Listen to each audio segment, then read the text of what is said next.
इमरान खान के ऊपर तोशाखाना केस, कल उसका फ़ैसला मुतवक्को है। अहम केस है सियासी एतबार से। इलेक्शन कमीशन इसके ऊपर क्या पोजीशन इख्तियार करता है। जैसे फ़ॉरेन फंडिंग का मामला बहुत अहम है, लेकिन हमने इमरान खान की जो अभी आपको स्टेटमेंट सुनाए, वो कह रहे हैं कि वो जल्द ही चंद दिनों के अंदर मार्च की कॉल देंगे।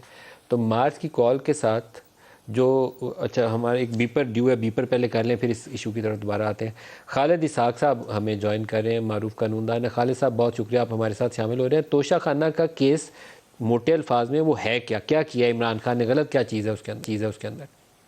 जी नदीम साहब, अस्सलाम वालेकुम जी, बहुत शुक्रिया आपका। तोशाखाना का केस बुनियादी तौर पे ये है जी कि जो इलेक्शंस एक्ट है हमारा 2017 का, उसका एक सेक्शन 137 है जो ये रिक्वायर करता है कि हर मेंबर पार्लियामेंट जो है वो 31 दिसंबर से पहले हर साल पिछले प्रोसीडिंग ईयर का जो फाइनेंशियल ईयर है 30 जून तक का, वो अपना एक गोशवारा दाखिल करेगा और उसमें वो अपने एसेट्स की तफसीलात देगा। इमरान खान साहब जब वजीर आजम बने हैं तो ये गालबन अगस्त 2018 की बात है, तो इन्होंने भी 31 दिसंबर को अपने गोशवारा जमा कराया इलेक्शन कमीशन में, लेकिन ये चूंकि 30 जून तक का था तो इस तोशाखाना के गिफ्ट जो इस मुख्तसर 3-4 महीने में उनको मिले वो जाहिर नहीं किए। अब अगला गोशवारा उनका ड्यू है 31 दिसंबर 2019 को, जो उन्होंने जमा करवाया, लेकिन बावजूद इसके कि उन्होंने सरकारी खजाने में पैसे जमा करवा के वो जो 20% की अमाउंट है, कुछ तोहफे मुफ्त में है और कुछ 20% की अमाउंट है, वो लिए, लेकिन डेक्लेरेशन जो दाखिल किया इलेक्शन कमीशन में 31 दिसंबर 2019 को, उसमें उन्होंने ये तोशाखाना के गिफ्ट्स का जिक्र नहीं किया। इसी तरह 2020 में भी जिक्र नहीं किया।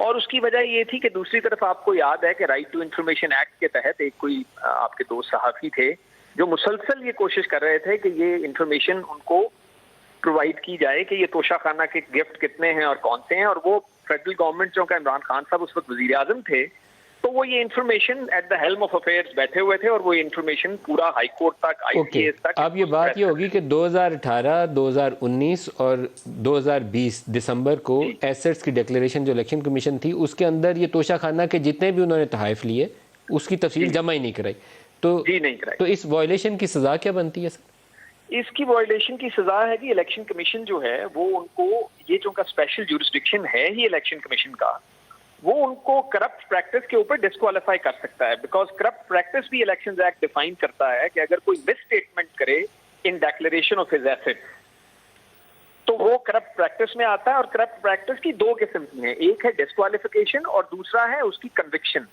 जहां तक कन्विक्शन की बात है, अगर किसी को कॉन्विक्ट करना है तो वो इलेक्शन कमीशन एक कंप्लेंट भेजेगा टू द सेशन जज और वहां पे फिर कन्विक्शन होगी।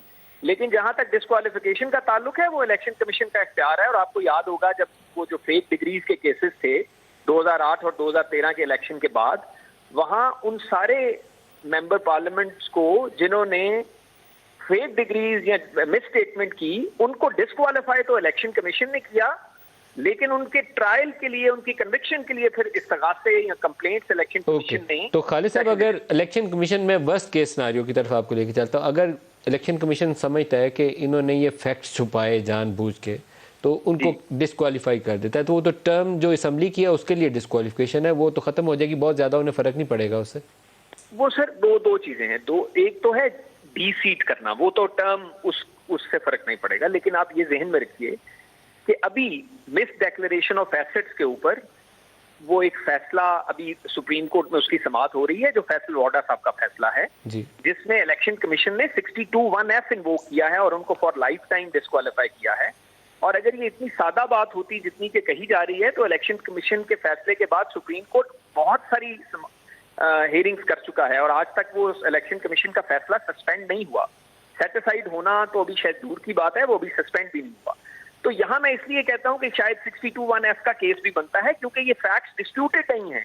बाद में इमरान खान साहब ने मान लिया है कि ये तोहफे मैंने बिल्कुल लिए थे, और फिर बाद में उनके जो लीगल टीम है उन्होंने कुछ मुख्तलिफ टेक्निकल, ये तो बड़ा सीरियस मैटर बन जाता है। आप कहते हैं ये 62(1)(f) का इतलाक हो सकता है असासे छुपाने के ऊपर? सर इसलिए कि 62(1)(f) का इतलाक वहां नहीं होगा जहां पे कोई डिस्प्यूटेड फैक्ट है और ट्रायल होना जरूरी है by a court of plenary jurisdiction.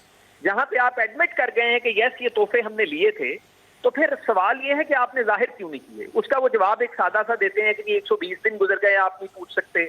अब जिन हाई मॉरल ग्राउंड्स पे मोहतरम इमरान खान साहब सियासत करते हैं, वहां ये कहना कि जी 120 दिन गुजर गए, आप नहीं पूछ सकते। दूसरा वो ग्राउंड ये लेते हैं कि जी आप हमें 62(1)(f) में डिस्क्वालीफाई नहीं कर सकते। तो एक क्विकली मैं आपके नाजरीन के लिए बताता चलूं कि जब ये पनामा केस हुआ था तो पनामा जजमेंट में भी ये लिखा गया था कि किसी को लाइफ टाइम डिस्क्वालीफाई करने के लिए प्लेनरी जुरिस्डिक्शन की जो कोर्ट है उसका ट्रायल होना जरूरी है। लेकिन चौंका यहाँ पे नवाज शरीफ साहब ने डिनाई नहीं किया कि उन्होंने अपने बेटे से तनख्वाह नहीं ली, तो लिहाजा कोई डिस्प्यूटेड क्वेश्चन ही नहीं है। तो फिर हमने इसलिए उनको डिस्क्वालीफाई किया। और बाद में जब इस केस का रिव्यू दाखिल हुआ तो रिव्यू मुझे याद है जस्टिस अजद सईद शेख साहब ने लिखा था और उन्होंने कहा कि चौंका आपने इस बात को डिनाई ही नहीं किया कि आपने बेटे से तनख्वाह नहीं ली, तो ट्रायल काहे का। दुरुस्त दुरुस्त। और अगर सेशन अदालत में ये केस रेफर हो जाता है फिर सेशन जज क्या कर सकता है इसके ऊपर, क्या सजा है? सेशन जज तो फिर ट्रायल करेगा जी, वहां इलेक्शन कमीशन बतौर मुस्तगीस के तौर पे इस्तगासा दाखिल करेगा और वहां तो फिर कन्विक्शन की बात है। याद नदीम साहब, आपको बिल्कुल ये फर्क पता होगा, एक है कन्विक्शन और एक है डिस्क्वालिफिकेशन, ये दोनों अलग अलग चीजें। कन्विक्शन होना या ना होना उसका देखें, जो हमारे बहुत से सियासतदान लाइफ टाइम डिस्क्वालीफाई हुए हैं उनकी कन्विक्शन तो नहीं हुई। जो ट्रायल के लिए 2008 और 2013 में मुकदमात गए थे सेशन अदालतों में, उसका standard of appreciation of evidence different है, इसका standard of appreciation of evidence different